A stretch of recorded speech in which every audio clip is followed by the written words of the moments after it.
So let me look at some lies now. I want to deal with a couple of lies here that are propagated that turn women and men away from this idea that the woman being home with the children is a curse, is a bad thing. The first lie: staying at home is a life sentence. That's the way it's portrayed in the popular media. That's the way it's portrayed in the movies.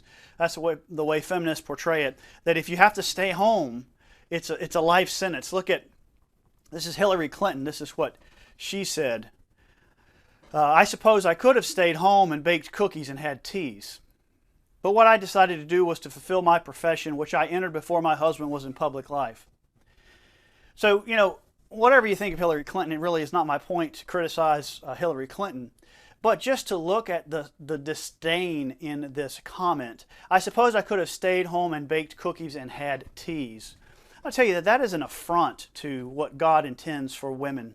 And I think that is a slap in the face to all the godly women who have given up their lives to take care of their children. This is not at all what God intends for a woman. It's not a life sentence to stay home with the children. It is a blessing. It is a great treasure, something that you'll never be able to forget, something that you'll never be able to thank God enough for, is to be at home with the children. But look at the disdain there. Is it really a life sentence? Is it really a terrible thing? Let's look at what God is saying about this from Proverbs 31. Proverbs 31 is a chapter that reviews this dynamic, rich life of a Christian mother, of a godly mother. Let's see if what Hillary Clinton said, is it just staying home and eating bonbons and watching TV and basically having a wasted life? Is that what God has in mind for this? Certainly a woman could do that.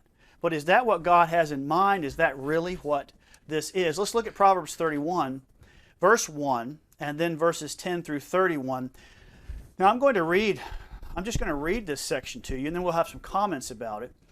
But as I read it, I just want you to forget about what you think it means to be a godly woman at home. Strip all of that away and just look at the rich, dynamic, powerful, fulfilling life that this woman is leading. Let's go, and I'm just going to read this to you, okay? Verse 1, the words of King Lemuel. By the way, Lemuel means for God. The utterance which his mother taught him. I'll have more to say about that in a moment. Who can find a virtuous wife? For her worth is far above rubies. The heart of her husband safely trusts her, so he will have no lack of gain. She does him good and not evil all the days of her life. She seeks wool and flax, and willingly works with her hands. She is like the merchant ships. She brings her food from afar. She also rises while it is yet night, and provides food for her household and a portion for her maidservants. She considers a field and buys it. From her profits she plants a vineyard. She girds herself with strength and strengthens her arms. She perceives that her merchandise is good, and her lamp does not go out by night. She stretches out her hands to the distaff, and her hand holds the spindle. She extends her hand to the poor. Yes, she reaches out her hands to the needy. She is not afraid of snow for her household, for all her household is clothed with scarlet. She makes tapestry for herself. Her clothing is fine linen and purple. Her husband is known in the gates when he sits among the elders of the land. She makes linen garments and sells them, and supplies sashes for the merchants. Strength and honor are her clothing. She shall rejoice in the time to come. She opens her mouth with wisdom, and on her tongue is the law of kindness. She watches over the ways of her household, and does not eat the bread of idleness. Her children rise up and call her blessed. Her husband also, and he praises her. Many daughters have done well, but you excel them all. Charm is deceitful, and beauty is passing. But a woman who fears the Lord, she shall be praised. Give her the fruit of her hands, and let her own works praise her in the gates. Now, does that sound like a woman sitting around having teas and wasting her time? Does that sound like a person who is basically useless to the man, to the children, to the family, to the society at large? I wonder, my friends, if we didn't have more glorious, godly mothers like this, if we wouldn't have riots, if we wouldn't have so much police brutality, if we wouldn't have so much godlessness and debt and bankruptcy and divorce, if we had more godly mothers. Remember, the first part of the formula for a lost child is an absent mother. Let's look at a few things that this verse teaches us. What do we see in Proverbs 31 in this woman? First of all, I want you to note that this portion of Scripture was taught to this king by his mother. So we often quote Proverbs 31. There are entire ministries built on Proverbs 31. It's a beautiful, powerful section of Scripture. And guess what? It was from what a mother taught her son. You see, if this woman had not taught her son, then we would not have this portion of Scripture. If she had not been there with him to teach him, we would not know these words. And we could go through the Bible and find the mothers who were like this, from Samuel's mother to Ruth to Jesus' mother Mary, and see the influence of these godly women. So we wouldn't even have this portion of the Scriptures if it wasn't for a godly mother. Listen, look at how her life centers around her family. Again, this is repeated throughout Scripture, that her life focuses on family. Her husband's mentioned 8 times in these verses. Her household's mentioned 4 times. Her children are mentioned once. So we see again this repeated theme of family. Now let's look at the rich, fruitful life she has. She rises early and she works late. Does that sound like somebody laying around on the couch that we're kind of told that that's what a woman does? Barefoot and pregnant. She's at home doing nothing. Is that what this is? She works with her hands. She buys a field and sells it for profit. That's interesting, isn't it? She plants a vineyard. She makes and sells fine garments to merchants. She cares for the poor, speaks wisdom, shows kindness. She is praised by her husband, her children, and God Himself. God Himself is praising this woman. Now look at the capabilities of this woman. So what does this mean, Wes? What does this mean? In the beginning, I talked to you about a woman who maybe was a bookkeeper by her training.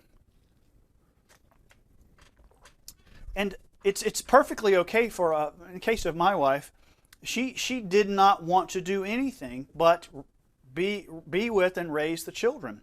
She didn't have any career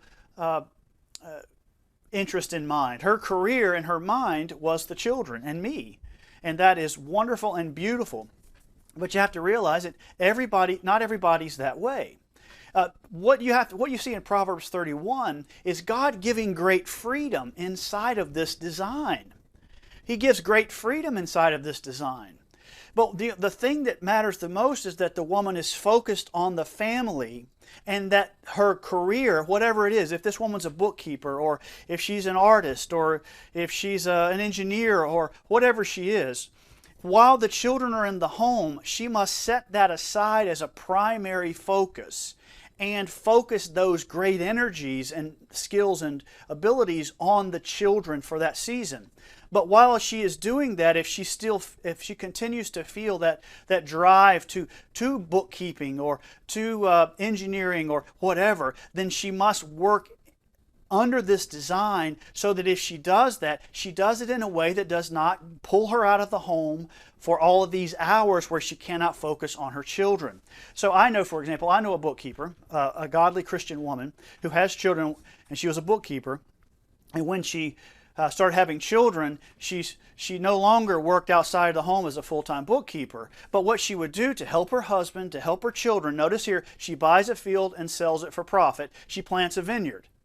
Now, that doesn't mean that this woman went out and every day of the week, all day long, planted vineyards and made garments and sold them to the merchants. What it meant is, as a slice, as a piece of her time, she incorporated these things that she was good at in a way that would profit the family. So this woman that I know, she would do the books. She did the books for my ministry. I would send them to her, and when the kids were napping or after they had gone to bed, she would do these things, and she would get the fulfillment of this thing that she liked to do, and it would produce income to help her husband and to help her children, but it didn't take away from that. You see, so I'm not saying that a woman, I don't think the Bible's teaching here that a woman has to just, you can't go to school, you can't learn anything, don't even learn how to read, don't get educated, because you're just going to stay at home and do nothing. No, no, no, no, no, no. Get educated, get those capabilities, but when the children come, you must set them aside and layer in those skills, layer in that activity in a way that supports the family. I can tell you this now, like I said, my wife doesn't have a desire for an outside career. But here's what I've noticed about, she is, I'll say this to you, she is the most godly woman that I know. She exemplifies all of these characteristics, and she doesn't even try to. She will constantly, Dana will be putting things on Facebook Marketplace and selling them. And then she takes the money and she puts it in her extra account. She's got a little extra account. She puts it in the extra account, and then she buys clothes with it or something else. Or we have to buy the homeschool books. Well, she takes the pictures of the homeschool books and then she puts them up to sell. And she'll say, hey, in 5 minutes somebody's coming by the house to pick up something. And I don't know anything about it, but she's doing all of this stuff. And she's sewing clothes and she's building. I mean, she's just so amazing. Now look, not everybody is like that. Everybody doesn't have to fit into the mold of my wife, or to the mold of your wife, or to the mold of your mother. If you're not like if your mother was like that and you're not like that, that's okay. Remember, God gives this broad freedom underneath of this, as long as it doesn't take you out of the home where someone else has to raise and care for your children. That's the point where you don't want that to happen. So it's not a life sentence. It is a life blessing. It is a favor, a great favor of God.